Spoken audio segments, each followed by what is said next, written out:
I'll do it quickly, as quickly as I can. The European Disability Forum is an organization for, as Hadmut said before, 80 million persons in Europe. It's so many people. So I am representing just one of the organizations that is part of the European Disability Forum. It is the Swedish Disability Federation. And I'm also part of a network of representations of members of the European Disability Forum that are talking about ICT issues since 2013. So we discuss things together and policy issues, such as answers to the green paper that Joanna was talking about. I think one thing that is very important when we talk about the user perspective is that since the CRPD, the Convention on the Rights of Persons with Disabilities, the user organizations are very right-based organizations. So that document, we know it very well and we studied it very well. And I don't know whether you have seen a new document that came from the CRPD committee in April. It's a general comment on Article 9 on accessibility. If you haven't seen that, I suggest that you read it, all of you, because it is spelling out how all the countries that signed the CRPD, how they should interpret Article 9 on accessibility.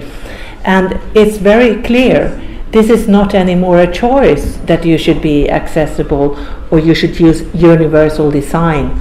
It is an obligation, and it's not only for public services, it's for private entities as well. So, you know, when we are working in the disability movement, we are studying these documents and we are giving our point of views on these documents, and those are the documents we read.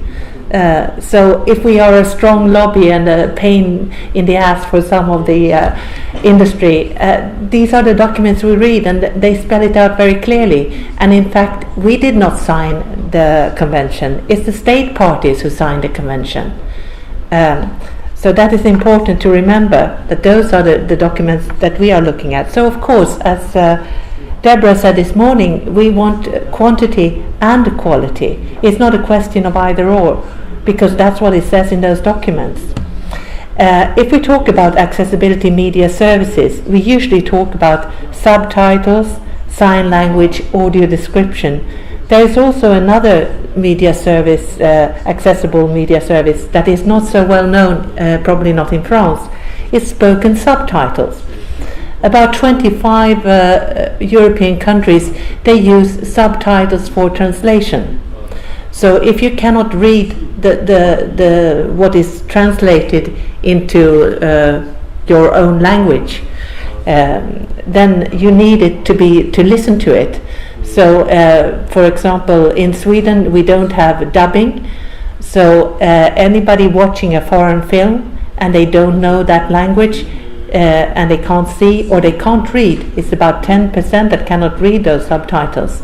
They need to listen to them. So that's called spoken subtitles or audio captions or something like that. And well, there are different solutions for that in different countries.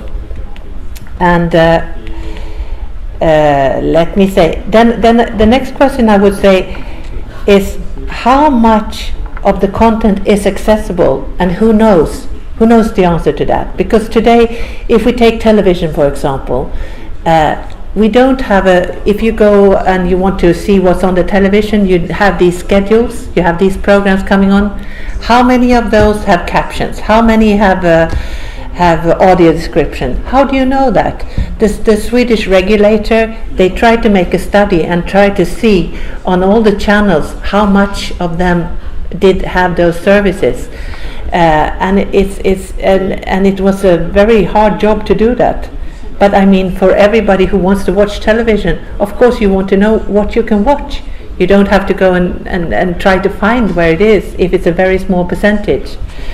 And even though, if we take spoken subtitles for example in Sweden, in the public service television, they've had spoken subtitles on paper since 2004, but the solution is so complicated that nobody can use it.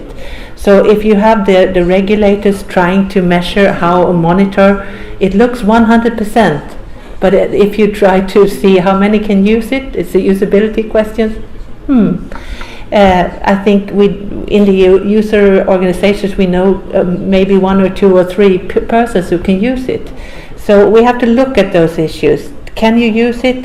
And so on. Is the program with sign language, is it on in the nighttime? If you count the subtitles, do you count the translated subtitles hours, or do you count the subtitles in your own language for hard of hearing? It's different. So sometimes the figures that you get are looking better than the reality. So I think that in the user organizations, you sometimes think of users just as passive people. In the user organization, there are professionals working in the cinema industry, working anywhere, and they also come up with solutions. So I can take one example. When The Lord of the Rings had a premiere in 2001 in Sweden, one of the disability NGOs representing people with dyslexia, they had produced a solution for spoken subtitles in the cinema. And what happened after 2001? Nothing. In 2011, the Dyslexia Association once again scrapped together their people, and they got some innovation money, and they found a new solution. What happened then? Well, we have to have new innovation, we have to have competition. So this was in my presentation. I can show you 4 different solutions now. Competition is there. We have the solutions there. And what is happening then? Well, we have to do some innovation on synchronization, as we heard before. Somebody here in France had made a solution for synchronization. Well, we need a Swedish solution for synchronization. So I think that we all love innovation, and we all love to be part of the creative process. But for the users, sometimes it has to be something showing in the cinema.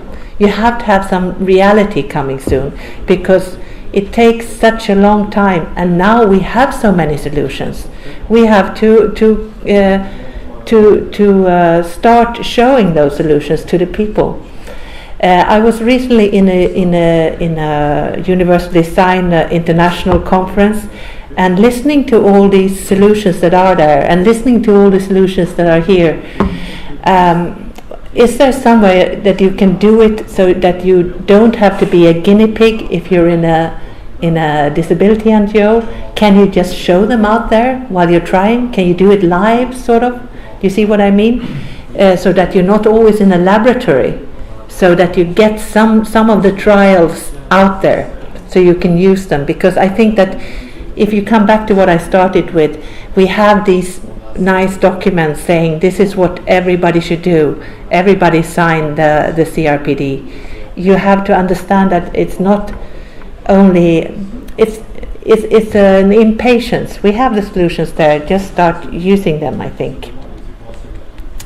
And another thing that I would like to say is that when we talk about user involvement, it's different things, I think. User involvement could be user organizations being involved in standardization, such as my organization has been. We've been involved in the ITU focus group on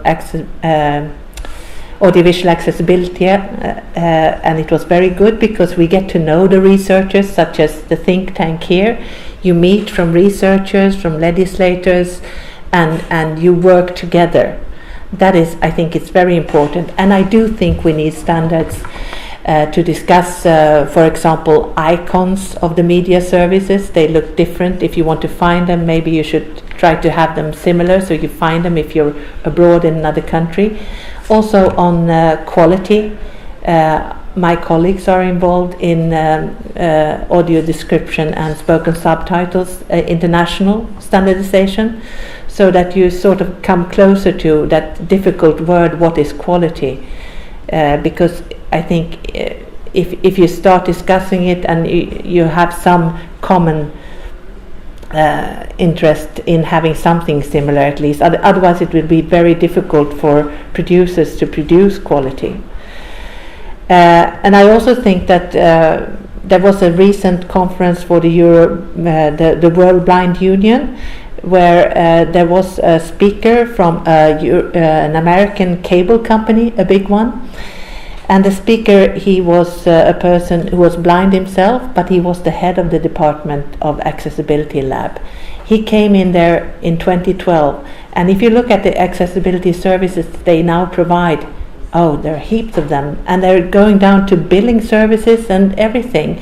So I think that user involvement could be user organizations, it could be individuals, testing, and also employment. Employ persons with disabilities, headhunt them. I think in this university there are lots of people being trained, I hope. Try to get them in the ordinary departments and start designing the services for persons with disabilities, the standard services, because then they will be good to use for everybody. I also think that in this general comment from the CRPD committee, we are talking a lot about putting accessibility from the outset. I always said that myself. I've been preaching it for ages, but now I start to think we have to have it from the outset and onwards, because the minute we leave the process, then it gets something else. I was involved in 2010 in live webcasting, and in a couple of months just we had closed captioning, we had all these things that you are talking about now. We did it as a commissioner of the live webcast, and the small entrepreneur made the solutions there quickly. They were there, open source, 2010. What happened? Nobody picked up on it, and now when they are selling the solutions, they are back to where we started, because when we started we had 3 windows. We had one for captions, we had one for sign language, and our users said we want everything in one place, and we can switch on and off, and we can change the size of the sign language interpreter, etc.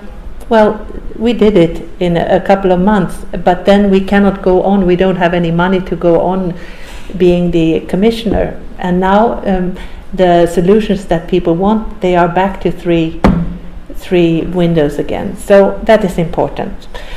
So I'll just stop with saying I think that the message from the users, as I agree with Deborah Fels in the morning, I think that the users want to choose. They want to choose what to watch, when to watch, and where to watch it, and how to watch it. So, that's it. And usability. Don't forget usability. Don't just produce services that nobody can use. Thank you.